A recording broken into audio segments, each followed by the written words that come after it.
Convido os irmãos a abrirem a palavra de Deus no texto de Gálatas, capítulo 6. Gálatas, capítulo 6, do versículo 11 ao versículo 18. Gálatas, capítulo 6, de 11 a 18.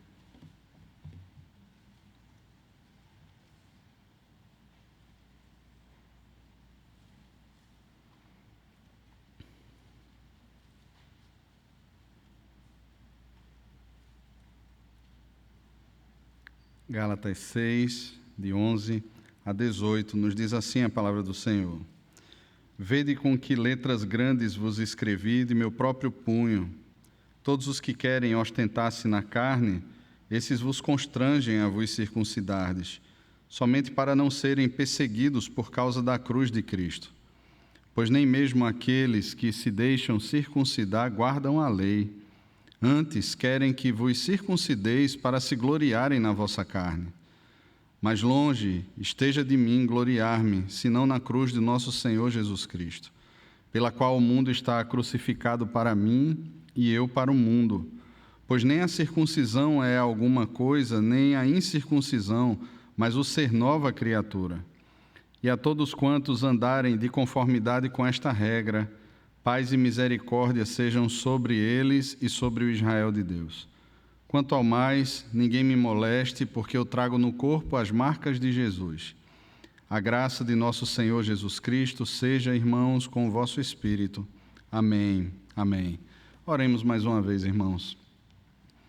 Senhor, ao abrirmos a Tua palavra, nós professamos crer que ela é palavra do Senhor e nossa única regra de fé e de prática. Ela é o meio pelo qual o Teu Espírito edifica o nosso coração como igreja do Senhor. Ela é o meio pelo qual o Senhor nos exorta, nos conforta, nos disciplina. E pedimos, Pai, que o Senhor, então, conduza a Tua palavra por meio do Teu Espírito ao nosso coração. Abre os nossos olhos, os olhos do nosso entendimento, para que contemplemos as maravilhas da Tua lei. Nós assim oramos no nome de Jesus. Amém. Meus irmãos, certamente o orgulho é um dos grandes pecados, se não o ponto mais alto do pecado no coração do homem. E o orgulho leva o homem a facetas diferentes, a atividades diferentes, a posicionamentos diferentes, em tudo aquilo que envolve a nossa realidade, em tudo aquilo que envolve a nossa vida. E quando nós olhamos para a religião, por assim dizer, não é tão diferente. Existem muitos daqueles que se arvoram em afirmar que podem salvar-se pela força do próprio braço, de repente obedecendo determinados preceitos,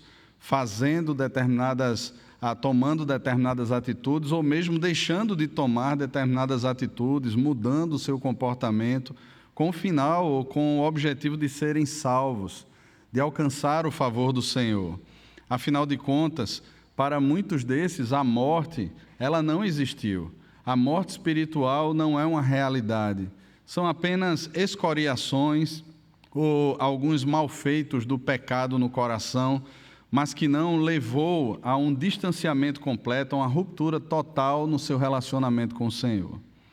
Quando o apóstolo Paulo escreve essa carta, Paulo chama essas igrejas às quais ele escreve de as igrejas da Galácia, aqui ainda no capítulo 1 da carta aos Gálatas. Existe uma certa discussão entre teólogos sobre o que era essa região, porque o norte da Ásia Menor era conhecido por ser habitado por moradores celtas que saíram do norte da Europa e também por galeses que também vieram de lá e habitaram aquela região norte da Ásia Menor. Só que Paulo ele dirige essa palavra dele não só para essa região norte, não focando nessa região norte, mas naquilo que o Império Romano na época considerava como sendo a região da Galácia, que era praticamente a Ásia Menor.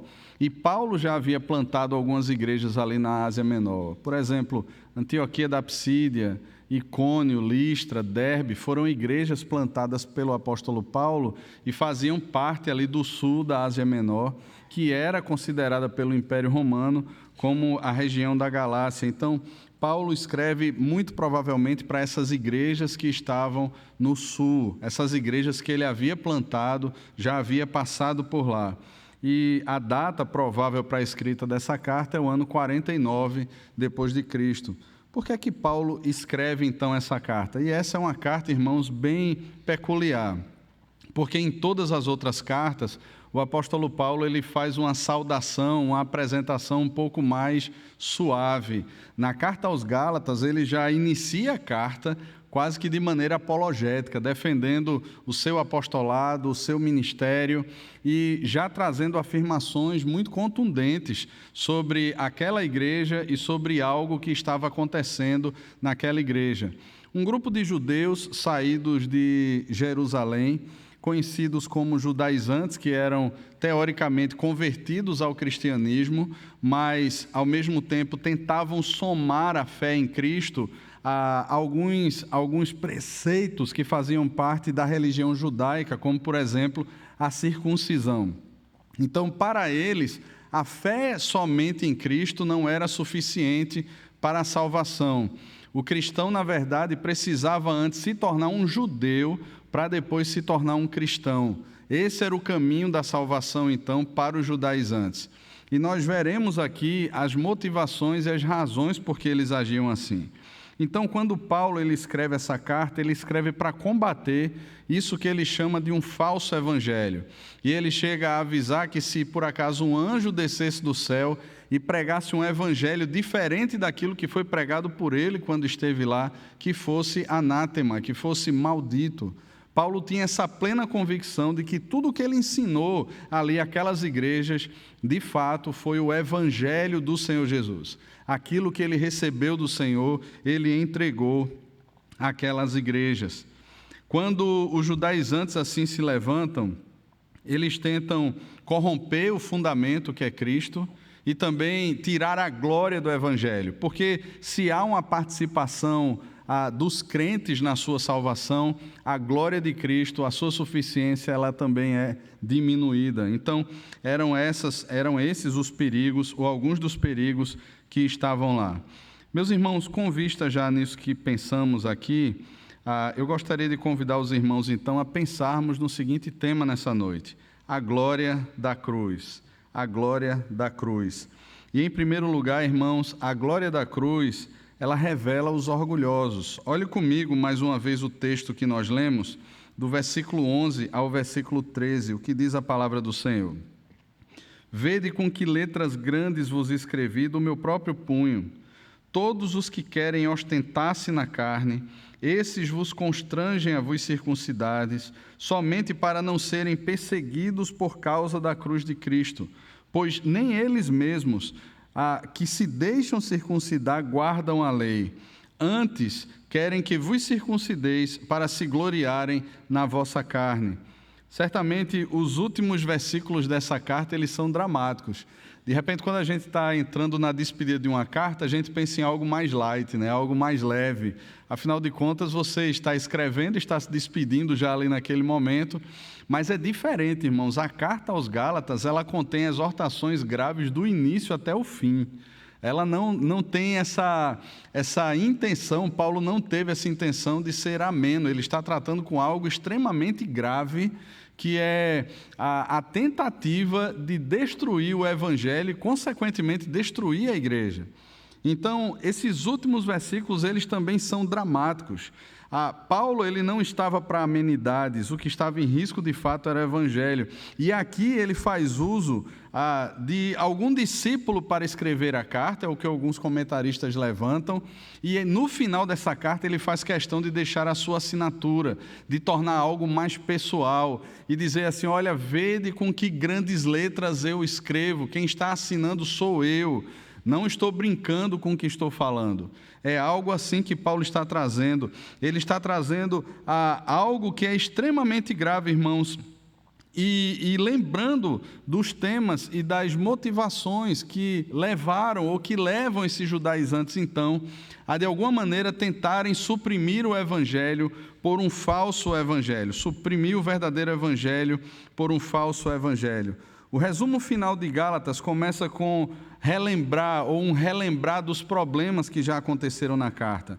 Ele traz então essa visão desse grupo de pessoas, os judaizantes, que estavam ali tentando seduzir a igreja. E eu quero chamar aqui sua atenção para pelo menos 2 objetivos que os judaizantes tinham. O primeiro deles, eles afirmavam crer em Jesus e na ressurreição de Jesus. Eles afirmavam isso, eles não descriam disso. Nós cremos em Jesus, nós cremos na ressurreição de Jesus. E como eu já falei, ao mesmo tempo eles afirmavam que a circuncisão também era um pré-requisito para a salvação. E sabe, irmãos, nós poderíamos pensar como muitos pensam nos nossos dias. Olha, eles têm algumas coisas parecidas conosco. Nós vivemos hoje em dia uma perspectiva de uma tolerância máxima com muitas coisas, não é verdade? A gente escuta muito isso, até de crentes por aí, as pessoas afirmando que, não, mas nós cremos no mesmo Deus, nós falamos do mesmo Jesus. Aquela pessoa também menciona alguma coisa sobre a palavra, sobre o Espírito Santo, mas ao mesmo tempo essas pessoas incorporam à fé aspectos que não estão contidos na Escritura. E nós nos abraçamos dentro dessa perspectiva quase que ecumênica, dizendo assim, somos todos irmãos no final. O que Paulo está querendo deixar claro para essa igreja é que qualquer deturpação do Evangelho, qualquer acréscimo ou decréscimo ao Evangelho, traz sérios problemas. Traz problemas no que diz respeito à nossa interpretação sobre a salvação, traz, consequentemente, problemas na forma como interpretaremos a nossa vida, como viveremos a nossa vida. Então, qualquer acréscimo ou decréscimo se torna algo grave, irmãos. Paulo também aponta, irmãos, não só o falso ensino deles, mas as motivações desse ensino falso. Olhe comigo mais uma vez o versículo 12. Todos os que querem ostentar-se na carne. Ele faz questão de usar essa palavra, para não serem perseguidos por causa da cruz de Cristo. Veja, uma das motivações que ele deixa claro é que essas pessoas que se ostentam na carne, eles fazem isso para não serem perseguidos por causa da cruz de Cristo. E é interessante essa motivação, porque comumente nós enxergamos as perseguições à igreja sempre dirigidas pelo Império Romano, não é verdade? Mas lembre que as primeiras perseguições à igreja, elas foram dirigidas exatamente pelos judeus, pelo Sinédrio. O apóstolo Paulo, ele invadia as casas, ele consentiu no apedrejamento e na morte de Estevão, e tantos outros participaram de todo aquele movimento do início, até que a igreja fosse dispersa de Jerusalém, mas não só aí. Quando você olha, por exemplo, Atos capítulo 17, quando Paulo, na sua segunda viagem missionária, está na cidade de Tessalônica, ele é perseguido por um grupo de judeus que junta uma turba da malandragem para perseguir o apóstolo Paulo. Então, eles sempre estiveram de alguma maneira envolvidos. E qual é a motivação dos judaizantes aqui? Vamos tentar circuncidar essas pessoas para que, de alguma forma, a perseguição dos judeus contra nós diminua, porque, afinal de contas, eles vão olhar e vão pensar o seguinte, não, mas eles também aderiram a alguns aspectos da lei de Moisés. Então, são gentios que se tornaram judeus e agora são cristãos, mas são meio judeus. Então, vamos diminuir essa perseguição. Veja, irmãos, o que leva a essa deturpação é uma ideia de proteção. E de alguma forma, irmãos, muitos poderiam até pensar nos nossos dias que isso poderia ser um caminho possível. Afinal de contas, se o Evangelho está sendo pregado, por que não podemos abrir mão de alguns aspectos aqui para não sermos tão perseguidos assim? Você já percebeu esse discurso nos nossos dias? Esse discurso está claro nos nossos dias. Meus irmãos, a cruz ela tem uma mensagem extremamente radical, extremamente difícil, extremamente dura para aquele homem que não crê no Senhor, é extremamente dura, porque afinal de contas ela nos coloca no nosso local, no nosso devido lugar.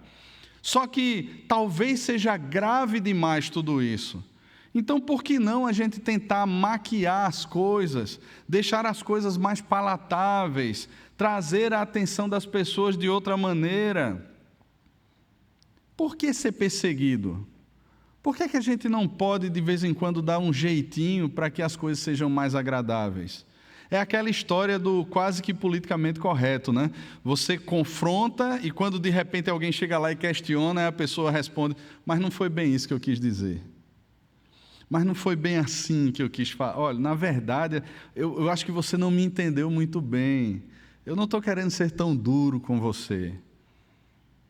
Sabe, irmãos, esse tipo de jogo, onde se tenta maquiar as coisas para torná-las mais agradáveis. De alguma maneira nós não queremos ser perseguidos, então de repente até no trabalho, quando as pessoas são confrontadas ou questionadas sobre a sua fé, eu sou, mas eu não sou como crentes radicais. Não, eu não sou, mas a minha igreja é mais light, nós aceitamos um monte de coisas assim diferentes, a gente é mais cabeça. Eu lembro que uma jovem conversando comigo uma vez, ela falou sobre algumas perseguições que estava enfrentando dentro da universidade. E aí, uma outra colega de turma dela, que também era crente, quando foi questionada por um grupo, praticamente colocada contra a parede a respeito da sua fé, a resposta dela foi exatamente essa. Ela disse assim, não, mas olha, eu não sou tão radical quanto algumas pessoas. Não, a minha igreja é mais tranquila, é super light. Então, é uma forma, irmãos, de tentar se proteger. E é a expressão do temor dos homens, muitas vezes revelada por esses atos. Philip Ryken, um comentarista dessa carta, ele diz o seguinte, os judaizantes diziam que a circuncisão era necessária para pertencer à aliança de Deus, mas sua real motivação era o medo. Eles tinham medo do que os outros iriam dizer e fazer caso descobrissem que eles cultuavam com os gentios. Seria muito fácil defender seu envolvimento com o cristianismo se pudessem dizer que os gentios de sua igreja guardavam a lei de Moisés. Se tão somente os gentios concordassem em ser circuncidados como judeus, tudo se resolveria. No fundo, eles não estavam dispostos a serem perseguidos por causa da cruz de Cristo.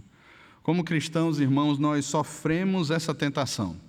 Afinal, a cruz é algo radical, ela possui a sua maneira própria de atrair perseguição. Ela afirma que o homem está morto em seus delitos e pecados, ela afirma que o homem é inimigo e é alvo da ira de Deus, ela afirma que não há possibilidade alguma a partir do homem mesmo para salvar-se ou para alcançar a salvação ou se apresentar como justo diante de Deus. Ela apresenta a necessidade de um Redentor e certamente este não é um discurso fácil.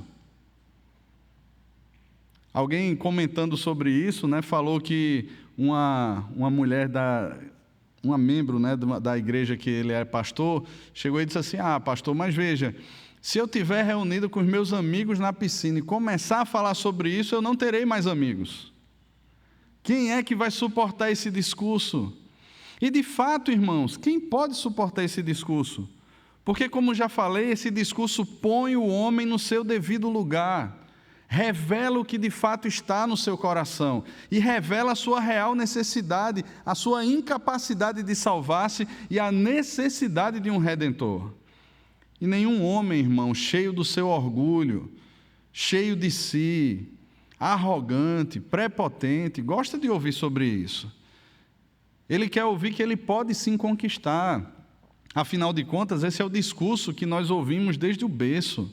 Você tem que ser alguém na vida, você tem que conquistar, você tem que vencer, você tem que ser bom, você tem que ser aquilo, você tem que ser aquilo outro.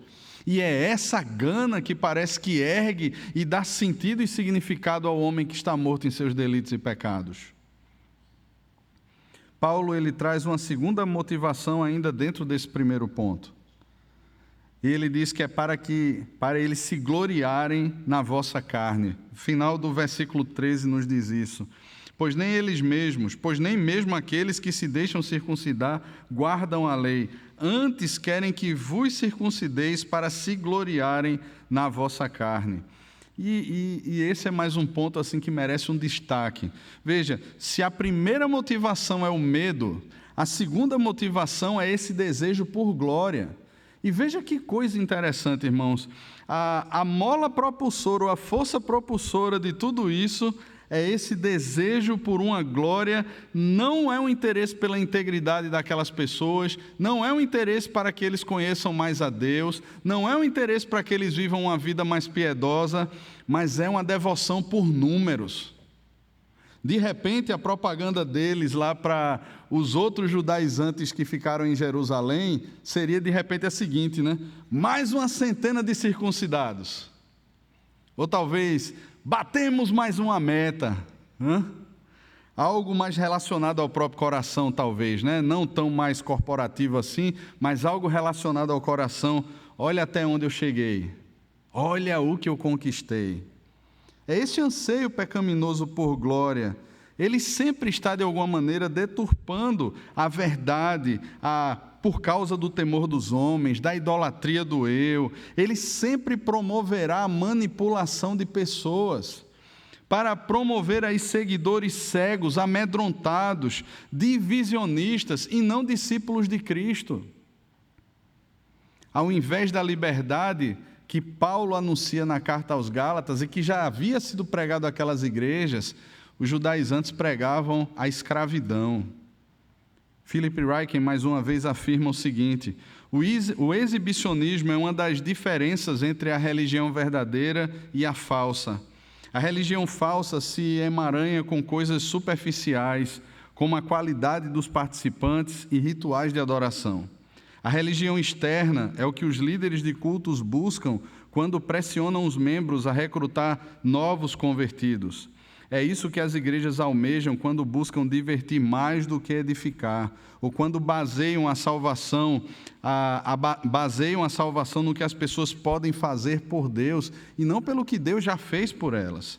A religião verdadeira é interior. Embora sempre extravase, ela começa do lado de dentro, onde o Espírito regenera o coração de um pecador. E um outro aspecto ainda levantado por Paulo no versículo 13, é que eles não só temiam, não só buscavam se gloriar nos resultados que conseguiam ali, dos seus adeptos, daquilo que estavam pervertendo a fé dentro das igrejas, mas nem eles viviam o que pregavam. Eles eram hipócritas. Não é de se admirar que Paulo se opusesse de forma tão veemente aos judaizantes. Eles eram os piores mestres. Possuíam uma péssima teologia, queriam destruir a fé em Cristo Jesus e, consequentemente, a igreja. Eles não buscavam a glória do Evangelho, mas a sua própria glória. Não viviam o que pregavam e ainda negavam a livre graça do Evangelho. Veja que problema, irmãos. Se a glória da cruz, em primeiro lugar, ela revela os orgulhosos, e nós vimos aqui como os orgulhosos agem, o que é que eles são, ela também nos convida à humilhação. A glória da cruz nos convida à humilhação. Observe comigo o versículo 14 e o versículo 15. Mas longe esteja de mim gloriar-me, senão na cruz do nosso Senhor Jesus Cristo, pela qual o mundo está crucificado para mim e eu para o mundo. Pois nem a circuncisão é coisa alguma, nem a incircuncisão, mas o ser nova criatura. William Hendrickson diz o seguinte: ninguém jamais pode reconhecer nessa cruz a grandeza do glorioso amor de Deus, a não ser que veja também a sua própria indignidade e ponha sob a planta dos seus pés todo o seu orgulho. Se a arrogância dos judaizantes em gloriar-se em seus feitos era estranha, a de Paulo nos soa um tanto quanto inusitada. Longe esteja de mim gloriar-me, senão na cruz do nosso Senhor Jesus Cristo. A palavra usada por Paulo para gloriar-se é mais do que simplesmente se gabar de algo. Significa gabar-se em, gloriar-se em, regozijar-se em, confiar em, deleitar-se em, viver para. Perceba que não tem um fim em si mesma, mas leva a algo mais, conduz a algo mais. John Stott disse: em uma só palavra, nossa glória é nossa obsessão. Ou seja, o objeto da nossa ostentação ou glória preenche todos os nossos horizontes, atrai nossa atenção e absorve nosso tempo e a nossa energia. se torna nosso alvo, coordena nossa agenda, dirige os nossos assuntos principais. Como Jesus afirmou no Sermão do Monte, onde está o seu tesouro, ali estará também o seu coração. Se o tesouro domina o coração, irmãos, o coração coordenará toda a nossa agenda, todo o nosso calendário, as horas do nosso dia, o principal das nossas conversas. A boca falará daquilo que enche o nosso coração. E não é apenas nessa carta que Paulo expõe essa verdade. A luta contra o falso ensino não ocorreu apenas nas igrejas da Galácia. Ela estava presente em outras igrejas também, em outros contextos também. E precisamos estar atentos a isso, irmãos. Mais uma vez, repito, toda adulteração do reto ensino da palavra de Deus produzirá não apenas falsas expectativas e experiências, mas falsos discípulos também. Pessoas que se orgulharão porque estão fazendo por merecer o favor de Deus. E veja, isso é muito sério. Em Filipenses, capítulo 3, do versículo 2 ao 11, o apóstolo Paulo nos ensina o seguinte: acautelai-vos dos cães, acautelai-vos dos maus obreiros, acautelai-vos da falsa circuncisão, porque nós é que somos a circuncisão. Nós que adoramos a Deus no Espírito e nos gloriamos em Cristo Jesus, e não confiamos na carne. Bem que eu poderia confiar também na carne. Se qualquer outro pensa que pode confiar na carne, eu ainda mais. Circuncidado ao 8º dia, da linhagem de Israel, da tribo de Benjamim, hebreu de hebreus, quanto à lei, fariseu, quanto ao zelo, perseguidor da igreja, quanto à justiça que há na lei, irrepreensível. Mas o que para mim era lucro, isto considerei perda por causa de Cristo. Sim, deveras considero tudo como perda por causa da sublimidade do conhecimento de Cristo. Note, irmãos, como Paulo exalta aqui o Senhor Jesus. Note como ele exalta a salvação em Cristo Jesus, a obra de Cristo. Ele poderia se gloriar. Ele apresenta aqui tudo aquilo que de alguma forma poderia torná-lo orgulhoso, poderia apresentá-lo ou mostrar as suas credenciais, dizendo assim: se eles pensam que são, eu sou ainda mais. Mas ele diz que considera tudo isso como refúgio para ganhar a Cristo e ser achado nele, não tendo justiça própria que procede de lei, senão a que é mediante a fé em Jesus Cristo, a justiça que procede de Deus baseada na fé, para o conhecer e o poder da sua ressurreição e a comunhão dos seus sofrimentos, conformando-me com ele na sua morte, para de algum modo alcançar a ressurreição dentre os mortos. Notem, irmãos, como o fato de gloriar-se naquilo que se pensa que pode ser conquistado pela força do braço no que diz respeito à salvação, exclui a glória de Cristo na salvação. Quando pensamos, irmãos, que somos nós, quando pensamos que é por nossa força, quando pensamos que é por aquilo que eu posso fazer ou conseguir, nós estamos diminuindo, irmãos, aquilo que Cristo fez na cruz. Nós estamos usurpando a glória de Cristo. Nós estamos retirando dele. Veja então o que está em jogo. Não podemos nos gloriar em nós mesmos e na cruz simultaneamente. Não há essa possibilidade.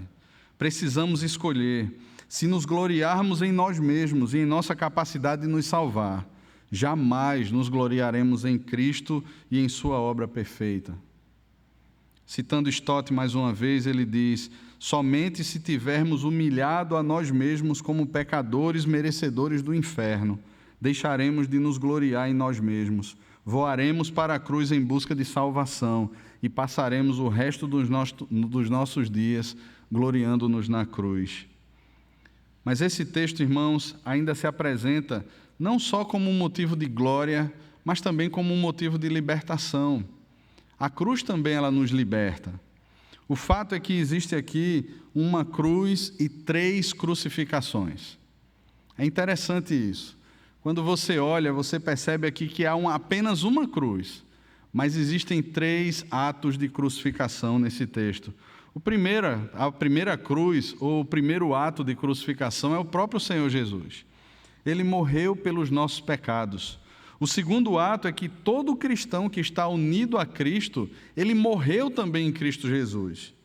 Fomos crucificados com Cristo. E aqui nós temos a teologia da nossa união com Cristo. Ele morreu a nossa morte e nos deu da sua vida. Nós fomos unidos com Cristo na morte e fomos unidos com Cristo na ressurreição para uma nova vida. E o terceiro ato aqui de crucificação, nós fomos crucificados para o mundo e o mundo foi crucificado também para nós. Permitam-me apenas lembrar o conceito de mundo aqui.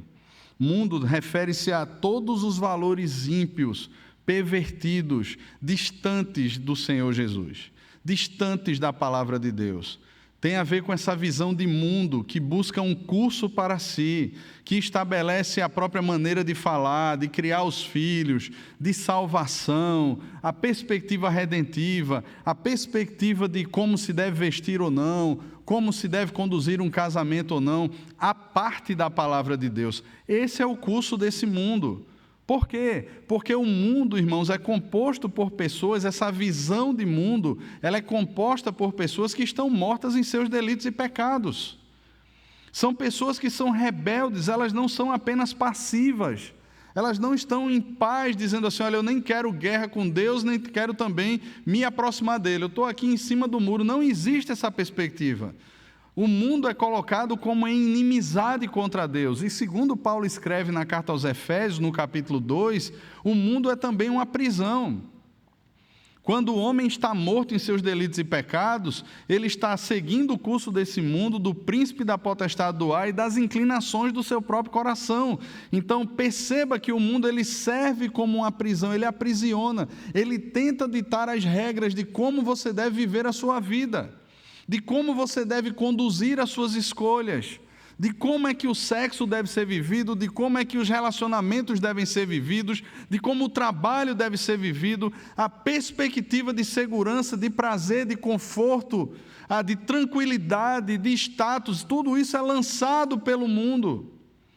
Mas o que Paulo afirma, irmãos, é que nós fomos crucificados para o mundo.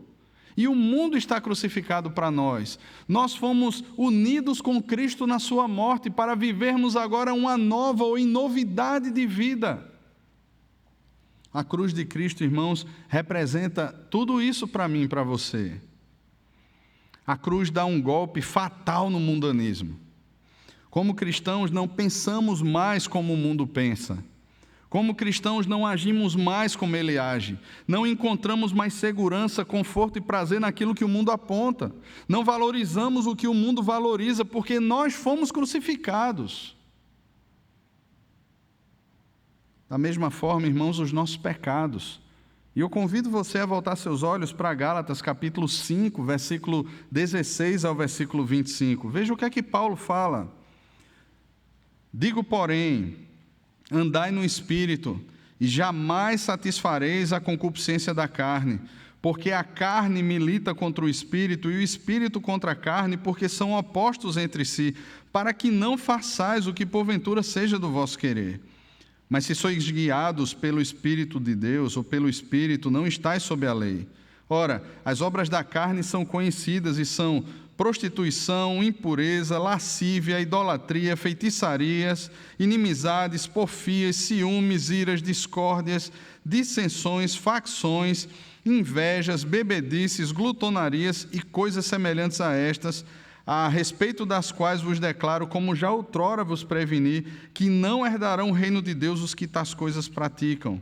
Mas o fruto do Espírito é amor, alegria, paz, longanimidade, benignidade, bondade, fidelidade, mansidão, domínio próprio. Contra estas coisas não há lei. E os que são de Cristo Jesus crucificaram a carne com as suas paixões e concupiscências. Se vivemos no Espírito, andemos também no Espírito.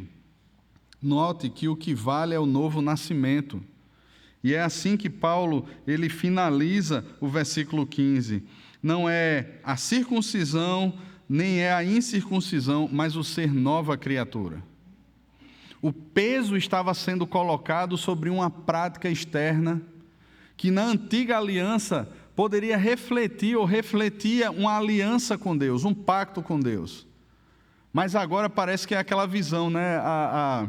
Durante muitos anos eu trabalhei com adolescentes e a gente acaba trabalhando com os pais dos adolescentes também. E chega numa certa idade, às vezes a pessoa, o jovenzinho lá, não tem nem convicção de fé. Mas os pais chegam e dizem assim, está na hora dele professar a fé. Diz assim, como assim está na hora? Ele manifestou alguma coisa? Ele falou alguma coisa sobre isso? Ele tem dado frutos? Ele revela esse anseio, onde ele percebe a salvação em Cristo, essa nova vida. Não, só está na hora mesmo. Já está no tempo. Como se houvesse um prazo de validade e que naquele prazo aquele rapaz ou aquela moça precisasse fazer uma profissão de fé que nem ele mesmo crê. E muitos irmãos nos nossos dias fazem exatamente isso, adultos também. Porque nos sentimos à vontade em determinados locais. Porque de repente gostamos da música, do conforto. Porque de repente alguma programação nos atraiu. Porque vivíamos sós e agora fomos acolhidos de alguma forma. Fomos abraçados. Nos sentimos parte de um movimento. Nos sentimos ativos em alguma coisa. E muitas vezes, irmãos, nem convertidos somos.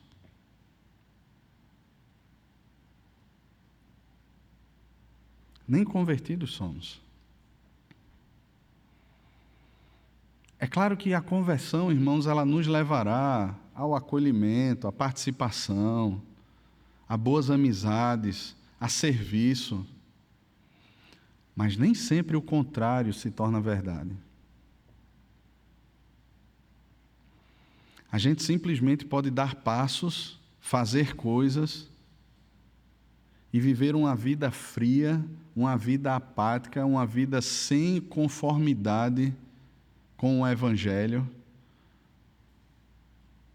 Uma vida onde nós não lemos as Escrituras, onde nós não oramos. Uma vida onde não há zelo pelas coisas do Senhor. Note que o que vale é esse novo nascimento, ser nova criatura. As coisas externas, elas precisam ser um testemunho vivo de um coração transformado. Elas precisam ser. Toda árvore boa, ela produzirá bons frutos. Não adianta a gente dizer que é uma árvore frutífera tentando grampear frutos. Pegar alguns frutos no chão e colocar ali alguns grampos, para fingir ser o que não se é. A glória da cruz, meus irmãos, ela convida, ou ela é um convite à humilhação, a nos humilharmos diante do Senhor, a confessarmos os nossos pecados, a percebermos, irmãos, que de fato Cristo, Ele cumpriu toda a justiça de Deus. A percebermos que nós fomos crucificados com Cristo. A percebermos que esse mundo está crucificado para nós e nós estamos crucificados para esse mundo. A depor as nossas armas. A declarar a nossa falência, a afirmarmos que jamais fomos nós, a nossa completa incapacidade, inaptidão. Mas em terceiro lugar, meus irmãos, a glória da cruz, ela nos abençoa com marcas. Observe comigo o versículo 16 ao versículo 18. E a todos quantos andarem de conformidade com esta regra, paz e misericórdia sejam sobre eles e sobre o Israel de Deus. Quanto ao mais, ninguém me moleste, porque eu trago no corpo as marcas de Jesus. A graça de nosso Senhor Jesus Cristo seja, irmãos, com o vosso espírito. Amém. Finalmente, Paulo apresenta suas últimas lembranças na despedida e bênção dessa carta. E se a gente acha que ele está se despedindo mansamente, mais uma vez ele não está. é exortação até o final da carta. Alguns pontos aqui bem importantes que Paulo ele traz aqui nesses 3 últimos versículos. Primeiro, ele diz o seguinte: e a todos quantos andarem de conformidade com essa regra, lembre, andar é uma disposição em resposta a um posicionamento. Nós lemos em Gálatas 5:25, se vivemos no Espírito, andemos também no Espírito. A vida no Espírito, irmãos, é uma ação de Deus. O Senhor nos posicionou nesse lugar. Não fomos nós que decidimos pular para a vida do Espírito. Ele nos transportou do império das trevas para o reino do Filho do seu amor. Não foi você que se transportou, foi Ele quem nos transportou. Então, agora nós vivemos no Espírito. Se vivemos no Espírito, andemos também no Espírito. É uma questão de integridade, é uma questão de coerência. Se você está em determinado lugar, viva de acordo com aquele lugar que você está. Se você foi posicionado naquele lugar, responda em sua vida prática, nas suas ações, nas suas decisões, em acordo com aquele lugar, de forma coerente com o local que você está. Se vivemos no Espírito, andemos também no Espírito. Nós somos chamados, irmãos, a exibirmos não o fruto nem as obras da carne, mas o fruto do Espírito. Nós somos chamados a confiar em Jesus e a obedecer a sua palavra. Eu não sou mais chamado a viver segundo o meu coração, segundo o curso desse mundo, mas se eu estou posicionado nessa nova vida, a minha resposta deve ser uma resposta coerente ao local onde o Senhor me posicionou. Em segundo lugar, dentro dessa despedida do apóstolo Paulo, desse terceiro ponto, Paulo diz assim: sejam sobre eles e sobre o Israel de Deus. E aqui Paulo parece fazer uma afirmação inclusiva. E eu peço que você abra a sua Bíblia em Efésios 2, de 11 a 22. De repente você vai virar apenas uma página aí, Efésios 2, a partir do versículo 11. Veja o que é que o próprio apóstolo Paulo fala aqui na carta aos Efésios. Portanto, lembrai-vos de que outrora vós, gentios na carne, chamados incircuncisão por aqueles que se intitulam circuncisos na carne por mãos humanas, naquele tempo estáveis sem Cristo, separados da comunidade de Israel e estranhos às alianças da promessa, não tendo esperança e sem Deus no mundo. Mas agora em Cristo Jesus, vós que antes estáveis longe, fostes aproximados pelo sangue de Cristo, porque Ele é a nossa paz, o qual de ambos fez um, e tendo derribado a parede da separação que estava no meio, a inimizade, aboliu na sua carne a lei dos mandamentos, na forma de ordenanças, para que dos dois criasse em si mesmo um novo homem fazendo a paz, e reconciliasse ambos em um só corpo com Deus, por intermédio da cruz, destruindo por ela a inimizade. E vindo, evangelizou a paz a vós outros que estáveis longe, e paz também aos que estavam perto, porque por ele temos acesso ao Pai em um Espírito. Assim, já não sois estranhos e peregrinos, mas concidadão dos santos e sois da família de Deus, edificados sobre o fundamento dos apóstolos e profetas, sendo Ele mesmo, Cristo Jesus, a pedra angular, no qual todo edifício bem ajustado cresce para santuário dedicado ao Senhor, no qual também vós, juntamente, estáis sendo edificados para a habitação de Deus no Espírito. Então, Paulo faz questão de quebrar essa ideia dos judaizantes aqui também. Tentavam afirmar que os cristãos precisavam antes tornarem-se judeus para depois serem salvos de fato. Paulo está dizendo não, por meio da cruz de Cristo a parede de separação foi abolida. Dos dois povos o Senhor fez um único povo. E ele faz questão de dizer aqui nesse versículo que nós lemos, no versículo 16 do capítulo 6, a misericórdia seja sobre eles e sobre o Israel de Deus.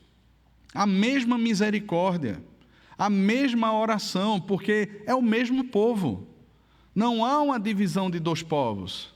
A bênção de Abraão recai também sobre os gentios, porque eles foram eleitos por Deus desde antes da fundação do mundo, porque essa era a vocação original dos judeus, serem luz para todas as nações.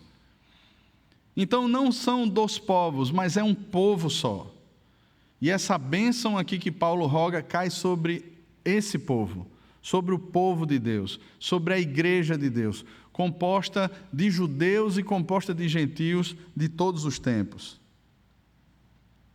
É então, irmãos, uma afirmação inclusiva. Paulo está destruindo com isso essa perspectiva separatista, essa perspectiva equivocada que os judaizantes tentavam lançar sobre a igreja. E por fim, no versículo 17, Paulo faz uma advertência aos judaizantes, que parem de interferir com este falso evangelho ao que já foi ensinado e ao que é verdadeiro. Quanto ao mais, ninguém me moleste. É literalmente um freio nos judaizantes. Parem com isso.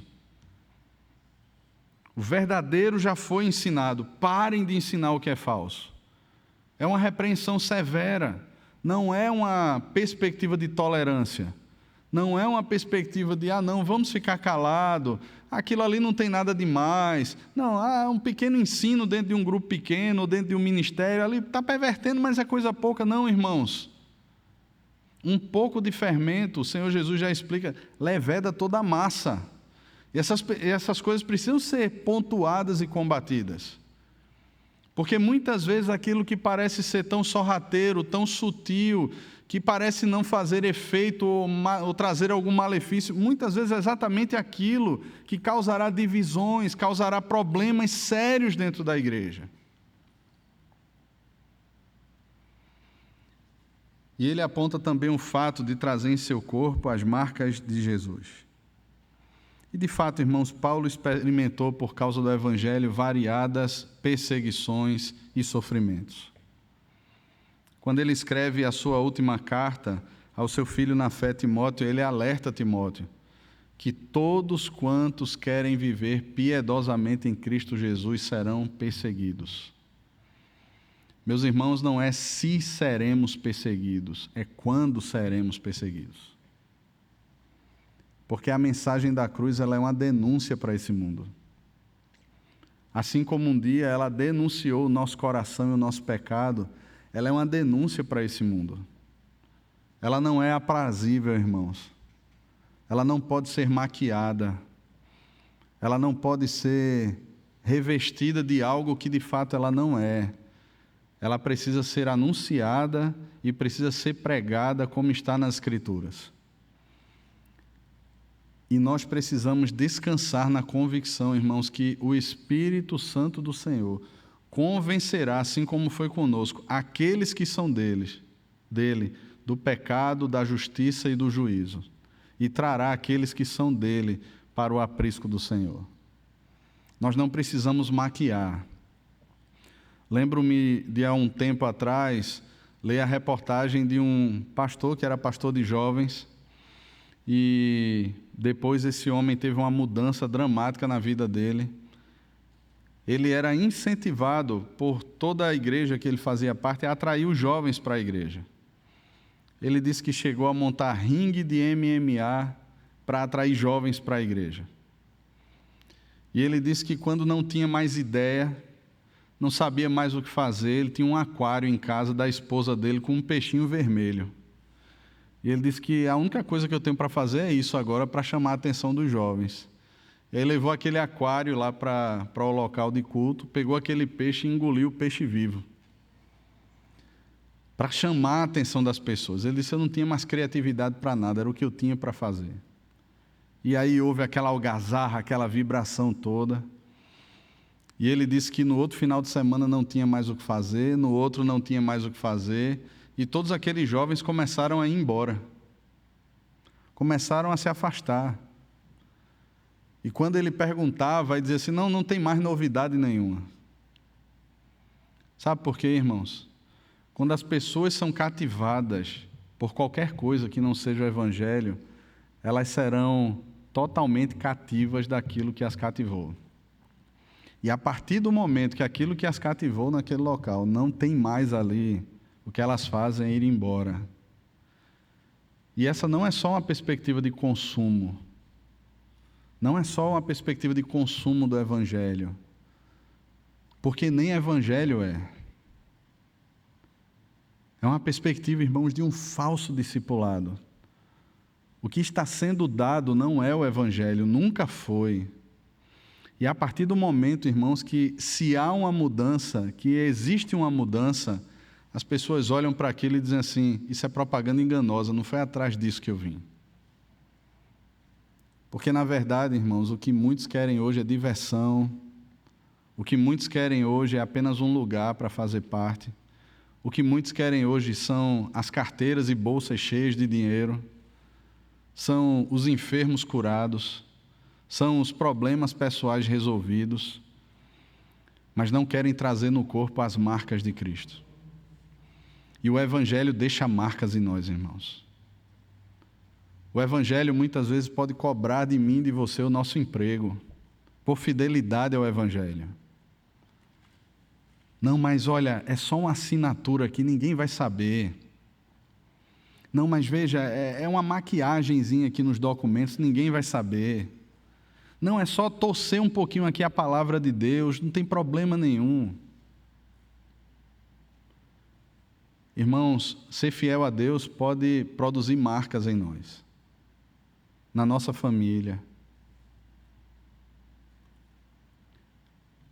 O apóstolo Paulo trazia no seu corpo não apenas marcas no coração, mas marcas externas, feridas. Inclusive da cidade de Icônio, Paulo foi tirado de lá, praticamente como morto. Paulo tinha as suas marcas.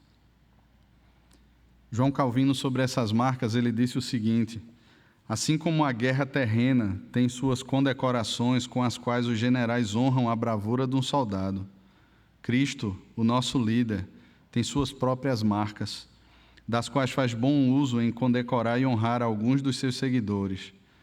Essas marcas, no entanto, são muito diferentes daquelas outras, pois têm a natureza da cruz, e à vista do mundo elas são vergonhosas. Mas à vista dos servos de Deus, irmãos, elas dizem respeito a se identificar com os sofrimentos de Cristo. O próprio Paulo vai dizer numa outra carta que traz nele as marcas do Evangelho e se conforma com o que resta dos sofrimentos de Cristo na sua carne. Isso é identificação com Cristo, irmãos.